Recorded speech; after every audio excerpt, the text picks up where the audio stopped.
পুজো তো একদম দোরগোড়ায় চলেই এসেছে।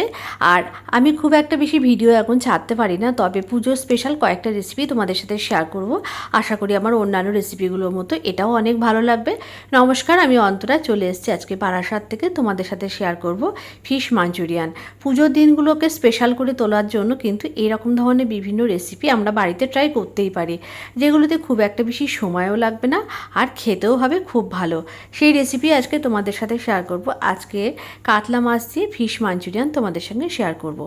তার জন্য আমি এখানে নিয়ে নিয়েছি দুটো কাতলা মাছের পেটি আর দুটো কাতলা মাছের পিস, একটু লেবুর রস, নুন, হলুদ দিয়ে আমি একটা ফ্রাই প্যানে মাছগুলোকে প্রথমে একটু সিদ্ধ করে নেব। মাছগুলোকে সিদ্ধ করতে বসিয়ে দিয়ে আমি একে একে এর জন্য যেগুলো লাগবে সেগুলোকে রেডি করে নেব। মাছগুলো সিদ্ধ বসিয়ে দিয়েছি আর এদিকে আমি দুটো বড় সাইজে আলু নিয়েছি। আলুটাকে ভালো করে গ্রেটারে গ্রেট করে নিয়েছি। নিয়ে এটাকে খুব ভালো করে 2-3 বার জল পাল্টিয়ে ধুয়ে আলুর যে স্টার্চটা আছে সেটা বার করে দেবো। দিয়ে খুব ভালো করে কিচেন টাওয়েলের মধ্যে দিয়ে একদম জলটাকে নিংড়ে নেবো। মানে জলটা একেবারে না থাকলে সব থেকে বেশি ভালো হয়। ভালো করে আলুর জলটাকে নিংড়ে নেওয়ার পর এই একটা বোলের মধ্যে সমস্ত আলুটাকে নিয়ে নিচ্ছি। আর এদিকে মাছটাও সেদ্ধ হয়ে গেছে। মাছটা সিদ্ধ হয়ে গেলে মাছের যে ছালটা, সেই মাছের ছালটা আমরা নেব না। মাছের ছালটা বাদ দিয়ে মাছটাকে খুব ভালো করে কাটা ছাড়িয়ে নিয়েছি। মাছটা যেহেতু লেবু দিয়ে সিদ্ধ করেছি সেই জন্য মাছে একেবারে কিন্তু থাকবে না এতে কোনো আষ্টি গন্ধ। তোমরা চাইলে এটা ভেটকি মাছ দিয়েও করতে পারো, তাহলে তো সব থেকে বেশি ভালো হয়। আমি এখানে কাতলা মাছ দিয়েই করেছি, রুই মাছ দিয়েও করা যেতে পারে। তো ভালো করে এই মাছের কাঁচাটাকে ছাড়িয়ে নিয়ে আলুর মধ্যে মাছটাকে দিয়ে দিয়েছি। আর তারপরে দিয়ে দিয়েছি 3-4 চামচ মতো কর্নফ্লাওয়ার, এটাকে বাইন্ডিংয়ের জন্য। তোমরা চাইলে এই কর্নফ্লাওয়ারের বদলে একটু ময়দাও দিতে পারো, তাতেও ভালো হবে। আর তারপরে এর মধ্যে দিয়ে দিয়েছি একটুখানি চিলি ফ্লেক্স, স্বাদ অনুযায়ী লবণ, একটুখানি গরম মশলার গুঁড়ো দিয়েছি, একেবারেই অপশনাল। আর দিয়ে খুব ভালো করে আগে মেখে নিয়েছি। আর তারপরে পেঁয়াজটা দিয়েছি। পেঁয়াজটা প্রথমে দিইনি, তার কারণ পেঁয়াজটা থেকে জল ছেড়ে যাবে। আর এটাকে মেখে কিন্তু সঙ্গে সঙ্গে ভাজতে হবে, মেখে রেখে দেওয়া যাবে না। যেহেতু এর মধ্যে লবণ আছে, পেঁয়াজের থেকে জল ছাড়তে শুরু করবে। এরপরে আমি একটা আপ্পাম কড়াই নিয়ে নিয়েছি। আপ্পাম কড়াইয়ের মধ্যে আমি দিয়ে দিয়েছি কিছুটা পরিমাণ সাদা তেল। আর আমি এগুলোকে শ্যালো ফ্রাই করব। তোমরা চাইলে এটাকে অবশ্যই ডিপ ফ্রাইও করতে পারো, ডিপ ফ্রাই করলে খুব ভালো হবে খেতে।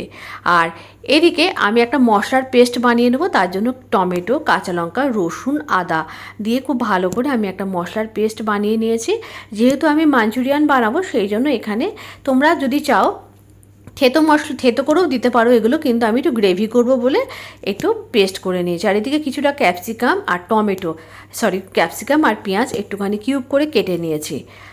আপ্পাম কড়াইয়ের মধ্যে তেলটা গরম হয়ে গেছে। একে একে আমি ফিশ বলগুলোকে দিয়ে বেশ উল্টে পাল্টে লাল লাল করে ভেজে নেবো। এখানে একটা কথা বলে রাখি, এই ফিশ বলের মধ্যে তোমরা একটু চিজ দিয়ে কিন্তু মানে এটা ইভিনিং স্ন্যাক্সেও খেতে পারো, খুব ভালো লাগবে। চায়ের সাথে খুবই ভালো লাগবে এবং বাচ্চারা তো এরকম একটা খাবার পেলে খুবই খুশি হয়ে খাবে। তো একে একে আমি খুব ভালো করে ক্রিস্পি করে এগুলোকে ভেজে নিয়েছি। ভাজতে যা একদমই সময় লাগবে না, তার কারণ হচ্ছে সমস্ত কিছু রেডি করা আছে। একটু হাই ফ্লেমে এগুলোকে ভেজে নিলেই হয়ে যাবে। এদিকে আমি একটু কর্নফ্লাওয়ারের স্ল্যারি করে নিয়েছি। আর এদিকে আমি এখানে চিলি সস আর একটুখানি সয়া সস একটু ভালো করে মিশিয়ে নিয়েছি। এদিকে আমার ফিশ বলগুলো সব ভাজা হয়ে গেছে। কড়াইতে দিয়ে দিয়েছি আবার একটুখানি সাদা তেল। আর এই যে মশলাটা তৈরি করে রেখেছিলাম সেই মশলাটা এর মধ্যে দিয়ে দিয়েছি। দিয়ে একটুখানি ভালো করে ভেজে নিয়েছি। ভেজে নেওয়ার পর এর মধ্যে একে একে আমি ক্যাপসিকাম আর পেঁয়াজটা দিয়ে দিয়েছি। একটা কথা বলে রাখি, তোমরা চাইলে ক্যাপসিকাম আর পেঁয়াজটাকে এর আগে একটুখানি রান্নার আগে একটু সাথে করে নিতে পারো, তো কোনো প্রয়োজন নেই। স্বাদ অনুযায়ী দিয়ে দিয়েছি একটু লবণ, খুব সামান্য একটু দিয়ে দিয়েছি চিনি। দিয়ে খুব ভালো করে নাড়াচাড়া করে মশলাটাকে একটু ভেজে নিয়েছি। তারপরে এর মধ্যে কিন্তু আমি দিয়ে দিয়েছি কর্নফ্লাওয়ারের স্ল্যারিটা দিয়ে একদমই বেশিক্ষণ রাখার দরকার নেই। গ্রেভিটা অলরেডি রেডি হয়ে গেছে। আর এর মধ্যে যে সসের মিক্সচারটা করে রেখেছিলাম, সসের মিক্সচারটাও দিয়ে দিয়েছি। দিয়ে ভালো করে সমস্ত কিছু মিশিয়ে একদম রেডি হয়ে গেছে রান্নাটা। আর একটুখানি ঝোলটা যে ফুটে গ্রেভি হয়ে আসবে তখন একে একে ফিশ বলগুলো দিয়ে দিয়েছি।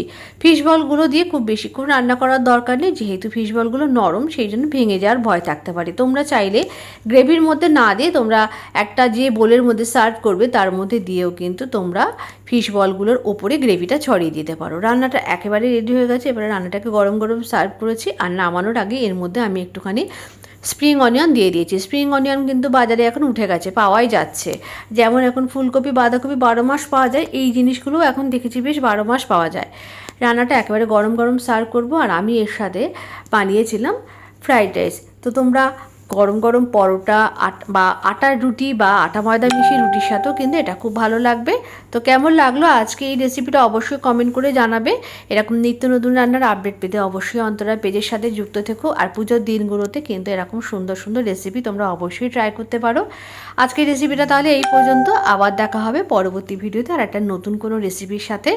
আর তোমরা অবশ্যই ট্রাই করো আর জানিও কমেন্ট বক্সে যে তোমাদের কেমন লাগলো। আর আমার ইউটিউব পেজের নাম মনে আছে তো, বেস্ট টেস্ট উইথ অন্তরা। অবশ্যই চ্যানেলটিকে সাবস্ক্রাইব করে আমার পাশে থেকো।